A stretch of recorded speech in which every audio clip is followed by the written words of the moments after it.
Hey everyone, my name is the Theme Park Evangelist. Well, it's officially Wednesday, July 17th, and what does that mean specifically?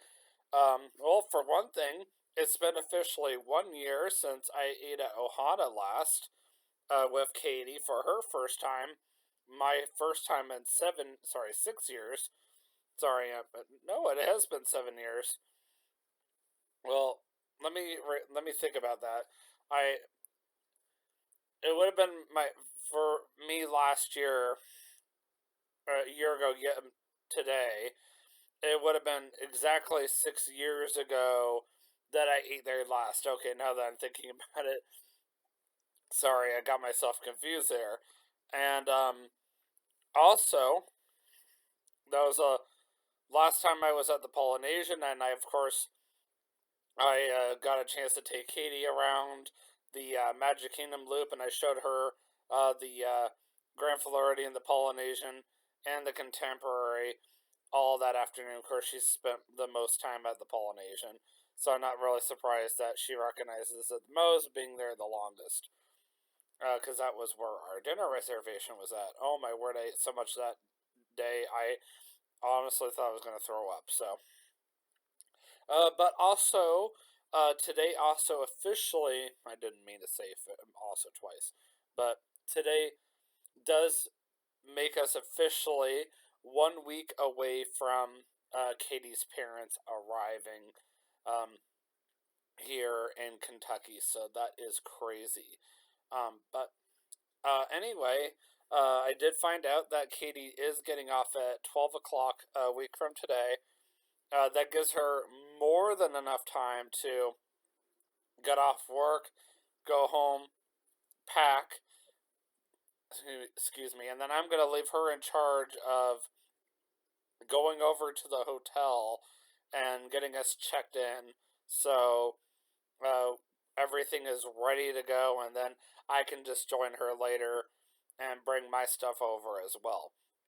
Originally, I wasn't sure if I was going to be um, necessarily only staying part of the time, but it sounds like we did work things out that me and my father-in-law are going to be staying in the main room. So I'm going to have my own queen bed. He's going to have his own queen bed. And then my mother-in-law and Katie are going to be staying in a secondary bedroom.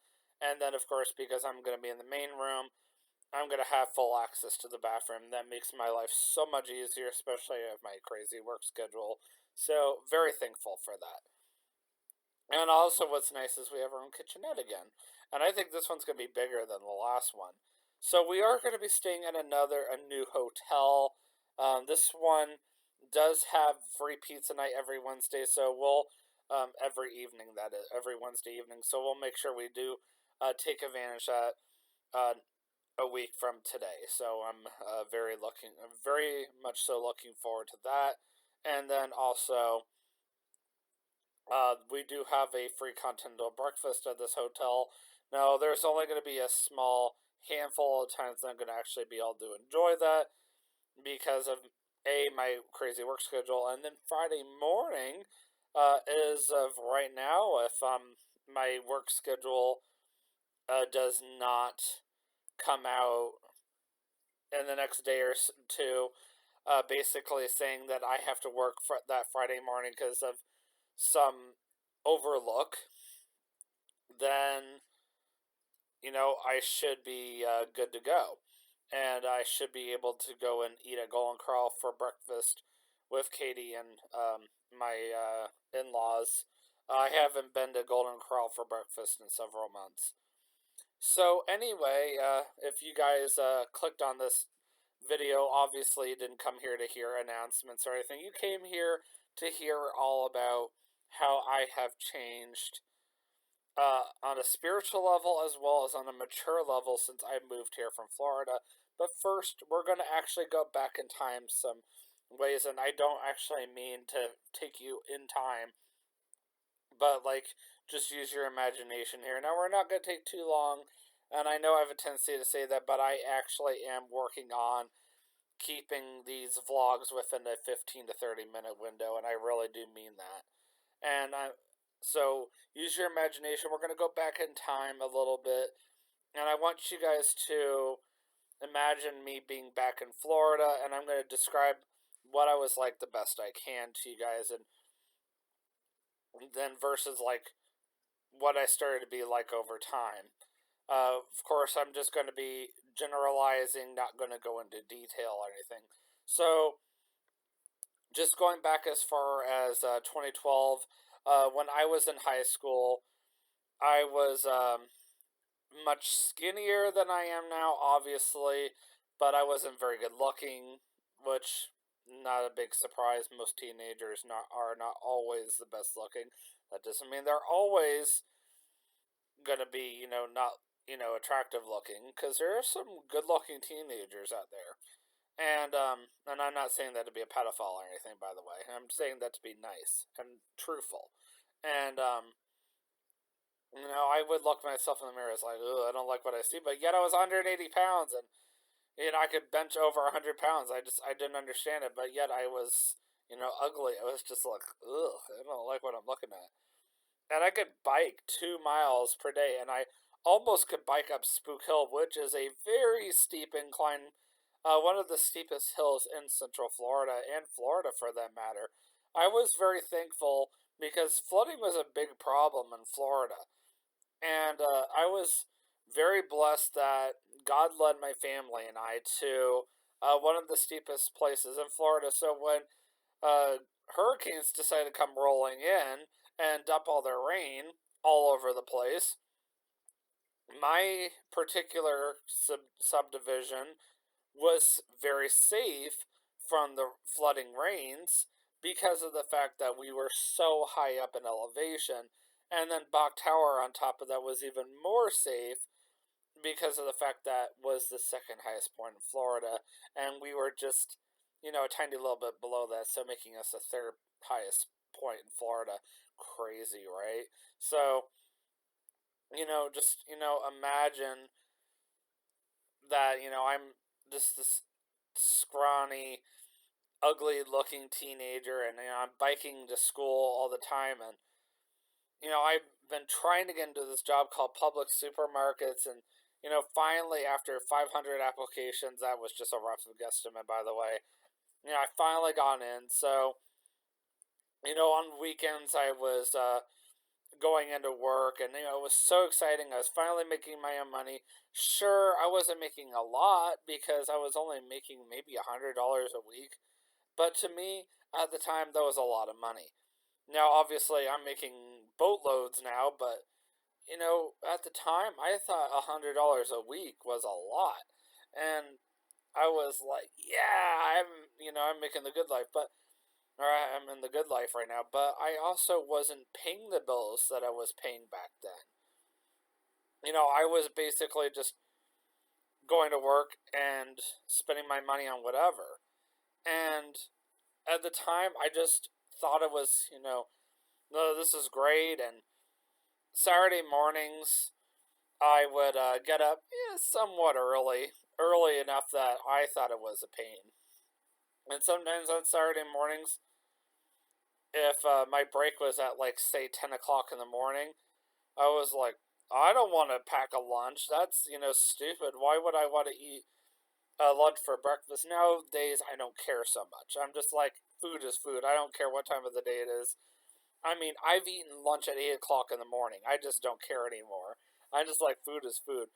But talking to a 17, 18-year-old, I was like, I can't eat lunch for breakfast, so I just happened to know there was a sorry, not Publix, there was a Perkins literally within walking distance, and I was like, sweet. So I just walk over. Of course, I'd stop and use the ATM because I like to tip the waitresses afterwards. And I walk in there, and I've loved coffee since I was 11, so I would start off with a coffee, and I never really took into account how much me coming in there stressed them out. The only person that actually liked me coming in was the manager. And a lot of me coming in there was just me not thinking. And every time I walked in there, the waitresses would get so stressed out because if it was really busy, especially on a Saturday morning, they had to make sure that I was out quickly because they were so worried about me being late from lunch or whatever, or breakfast break. And, I'm just sitting there at my booth. I'm, sitting there drinking my coffee. And I never really understood why they felt like they had to rush my food out to me because nobody said that I had to have my food like right away. I was, perfectly happy waiting 30 to 40 minutes and just sitting there drinking coffee and water. And I don't know why just me coming in there in my uniform stressed them out that much. But, you know, I, I guess those are just things I didn't think about as a teenager. And I got out of high school in June of 2013. And at first, I was like, well, I guess I can work more. So I'm starting to work, and I went and got my driver's license, of course. And there was one day I was working, and an older guest strongly encouraged me to go back to school.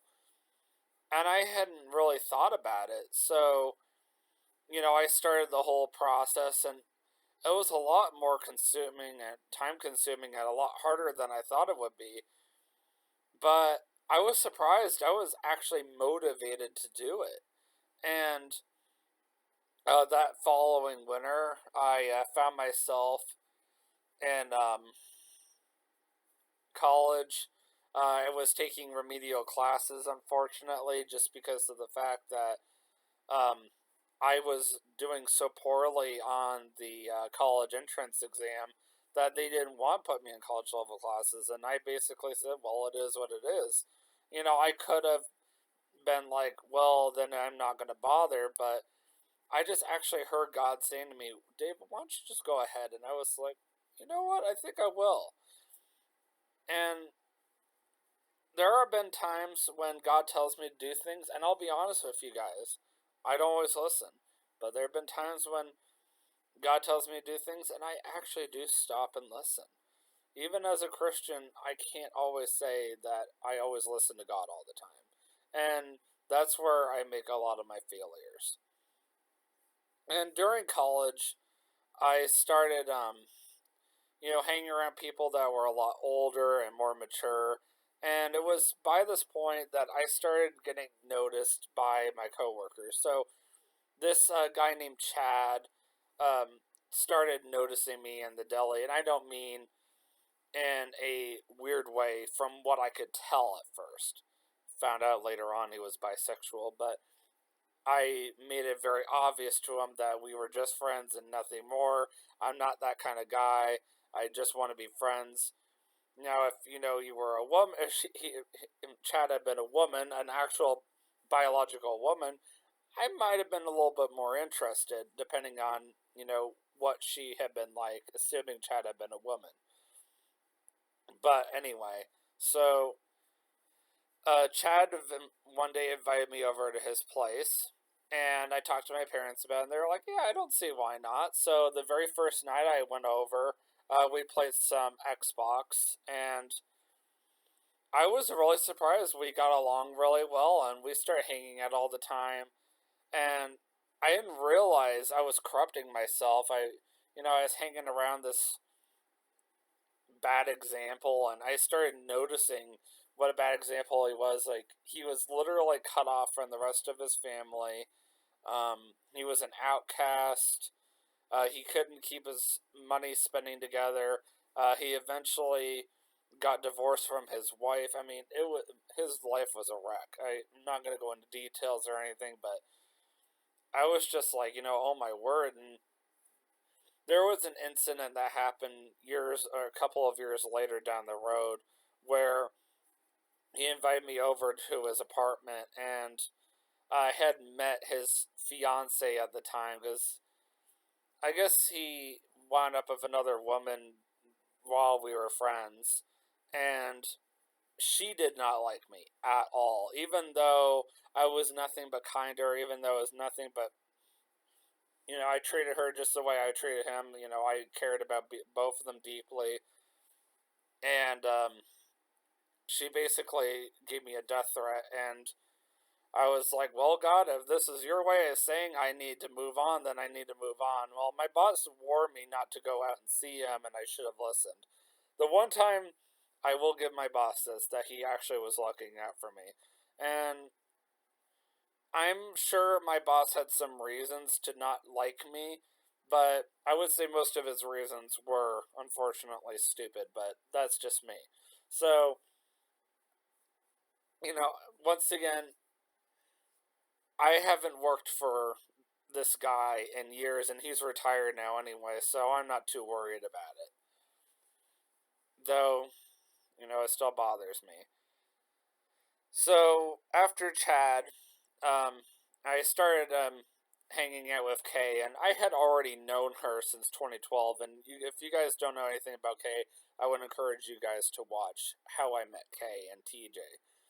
So I'm hanging around Kay, and we only did political stuff, and it wasn't until TJ came along that we really started hanging out, like as actual friends. And then, as you guys probably remember from How I Met TJ, he came into my life back in late 2015, so almost 9 years ago, and then my life really changed. So, as far as some of the bad decisions that I started making when Chad came into my life, Chad was the very first one to introduce me to alcohol. And, I'm not afraid to admit it. In fact, despite the fact that my brother is against me talking about it, the more I talk about it, the more it helps me to want to stay away from it. And, you know, I didn't really drink it to excess with Chad, but I was drinking it on a regular basis around Chad, if that makes any sense. And then I started doing it again with TJ. And I was spending too much money on alcohol with Chad. And one of the reasons why I constantly worry about Katie's spending problems is because, as I've told her so many times, I see a lot of her in of myself in her, and I worry about her because of the fact that I was down that same route at one point. So, like, as far as Chad and I were concerned, I was literally going to the Rainforest Cafe at Disney Springs, and I was splitting nachos with Chad. And then on top of that, I was buying screwdrivers, so orange juice and vodka, for those of you who do not know. And I wasn't just buying that for myself, I was buying that for him too. I was letting him take advantage of me. The dude probably owes me thousands of dollars, and I told him that, and you know what? He ain't gonna give me any of it. He basically ghosted me. And I have no one to blame but myself. And I'm very upset with myself for it, too. Because, I look back and it's just like, what have I done? So, TJ comes into my life later on down the road. And I wouldn't necessarily say TJ was anywhere as bad as Chad, but TJ has definitely had some moments. But there's obviously a reason why I'm still hanging around TJ, because obviously he's nowhere as bad as Chad ever was. And TJ and I originally started hanging out at local bars, so TJ and I have always been very good about doing everything 50-50. I pay for myself, he pays for himself. Sometimes he'll pay for both of us, sometimes I'll pay for both of us. It really depends. And I mean, we do that more now than we used to, but that's how we started.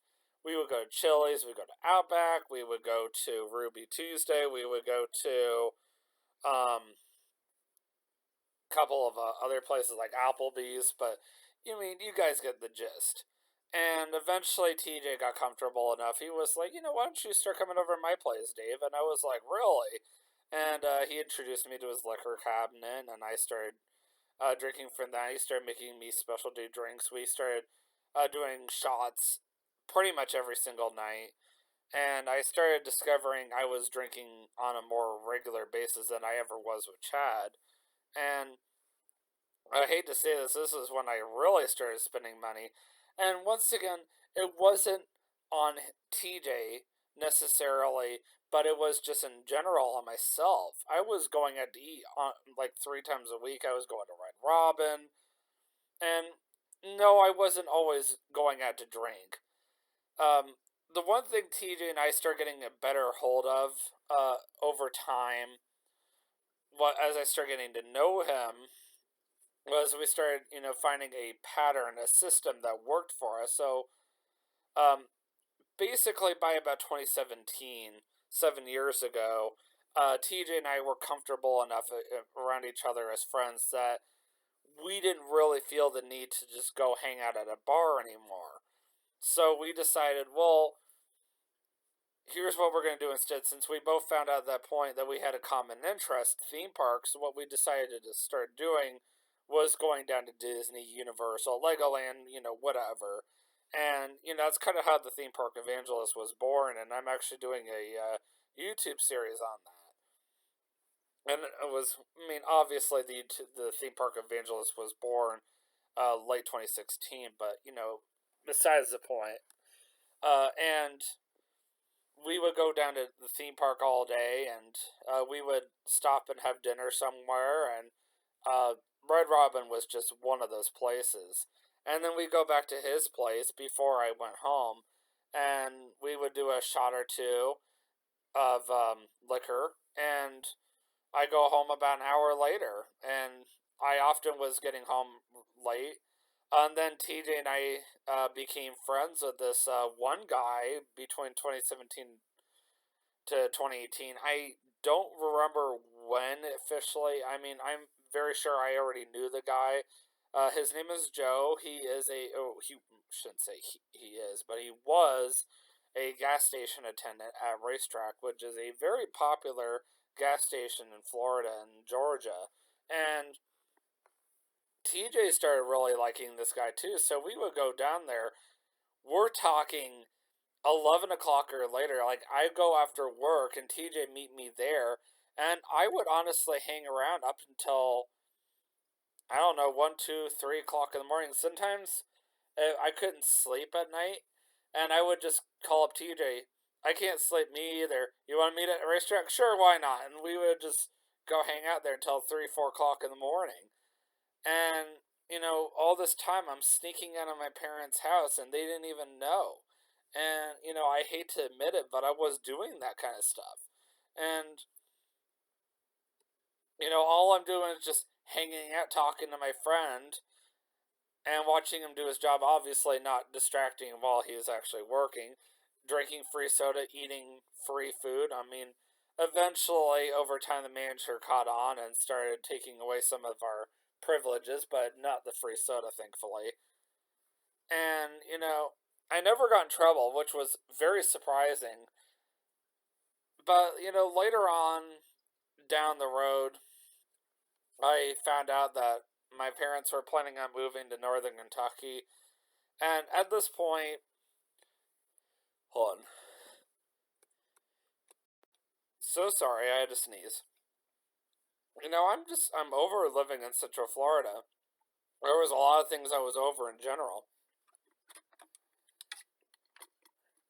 So I decided to go with my parents, and just fast forwarding all the way up to 2019, I moved with them. And at first it was very hard. I'm laying there in bed one night in my first place in Ellesmere, which is over by Katie's place, and I just remember I didn't have a lot of trust in God that night.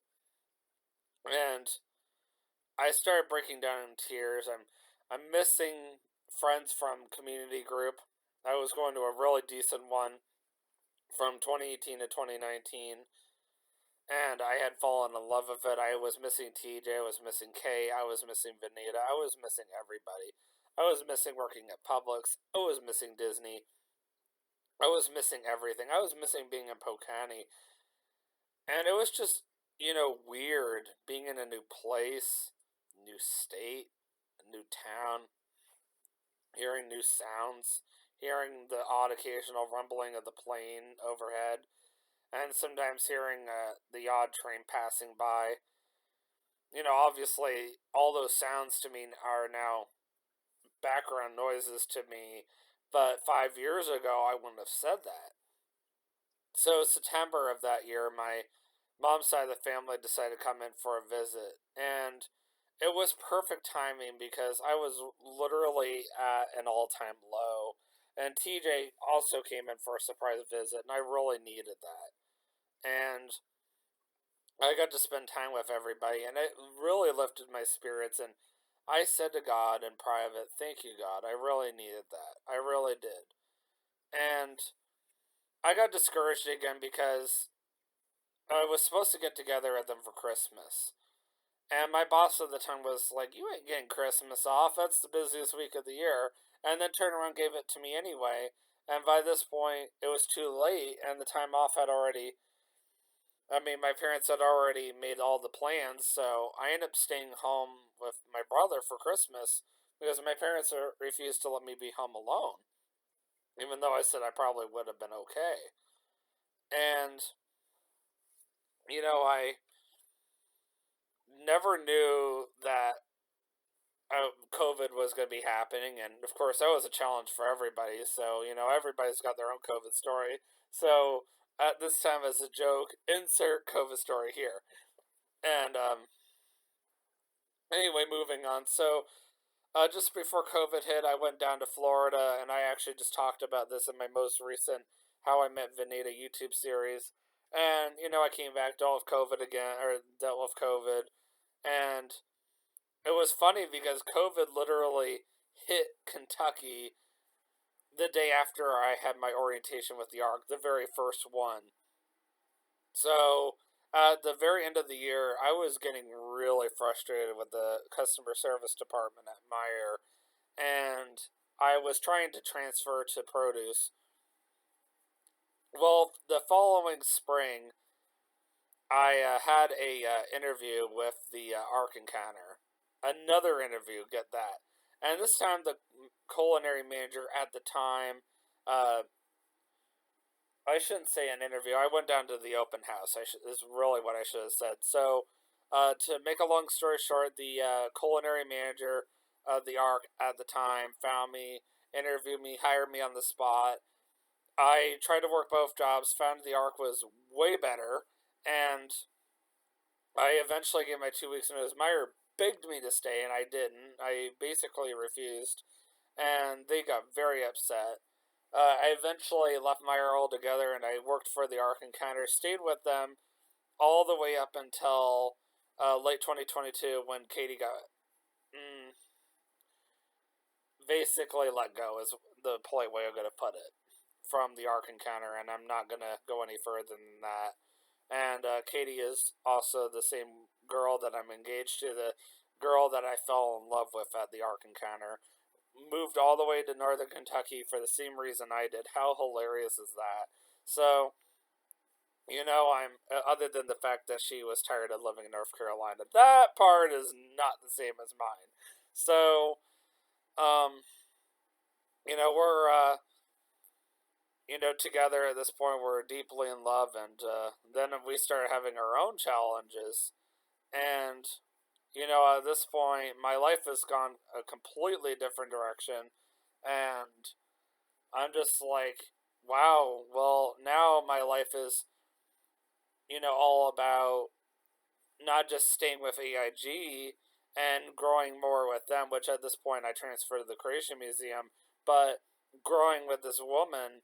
And now I actually want a future with this woman. So then, fast forwarding even more, at this point, I've been with her over a year, and I'm like, wow, now we're getting really serious. And then next thing I know, I'm getting engaged to her. Whoa, now we're talking marriage here. And then here we are, we've been together 2 years, and now we're talking actual marriage. And it's just like, what happened? And it's like, 5 years ago, I couldn't even get myself, my mind wrapped around the fact that I was living in a new state. And, here I am 5 years later, trying to get my mind wrapped around marriage. Where am I going to be 2 years from now? it's just like God kept throwing curveball after curveball at me over the past 5 years. And sure, I've only generalized with you guys, what happened. And a lot of the reason why I am who I am, as I come to a conclusion, is because God has kept putting circumstances into my life over the past 5 years to help me become the man that I am today. And Katie may not have had enough circumstances over the past 3 years to, make her into a more mature, independent woman. But that doesn't mean that, God's not done with her yet either. Because I know He's not. I know deep down inside God can do more with Katie. I know deep down inside that Katie is a very independent woman and she just has to prove it to herself. She's already trying to prove it to me, but I think she needs to prove it to herself. Well, I am trying to come up with a vlog for tomorrow, but I think I will, wait until the time comes, and I will make a decision from there on what I would like to vlog. Well, unfortunately, there is a certain room that is calling my attention. It's not just a laundry room, and I would like to go ahead and take this time to end the vlog.